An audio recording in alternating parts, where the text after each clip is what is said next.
ជំរាបសួរអ្នកទាំងអស់គ្នាថ្ងៃនេះខ្ញុំមានវីដេអូមួយដើម្បីចែករំលែកទាក់ទងនឹងការដាក់គ្នាថ្ងៃខែនៅក្នុងលិខិតស្នាមផ្សេងឲ្យលឿនណាដោយស្វ័យប្រវត្តិដោយមិនចាំបាច់យើងវាយអក្សរចូលមួយទេអញ្ចឹងឧទាហរណ៍ថា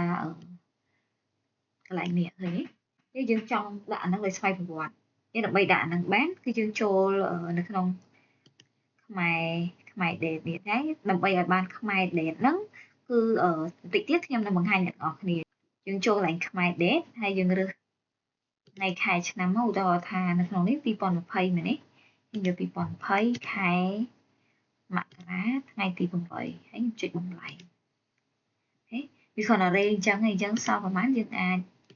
នេះឃើញយើងអាចសេរីវាបានតោះនេះអញ្ចឹងដើម្បីឲ្យមានខ្មែរ date នេះនៅក្នុងMicrosoft Word របស់យើងគឺយើងនឹងធ្វើការតម្លើងកម្មវិធីមួយឈ្មោះថាខ្មែរ Luna ចាអញ្ចឹងដើម្បីថាត្រូវធ្វើមិនតោះ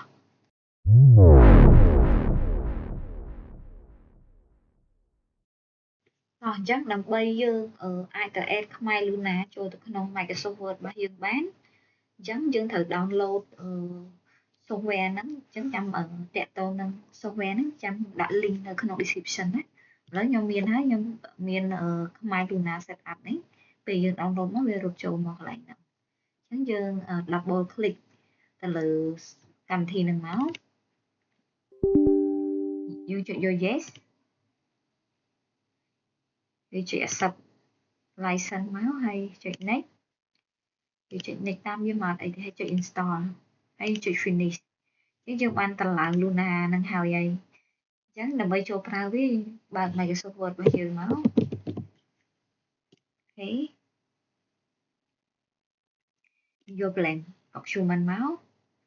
អញ្ចឹងយើងនឹងឃើញខ្មែរ date tab នេះនៅក្នុង Microsoft Word នេះចាអញ្ចឹងដើម្បីប្រើវាយើងចុចយកខ្មែរ date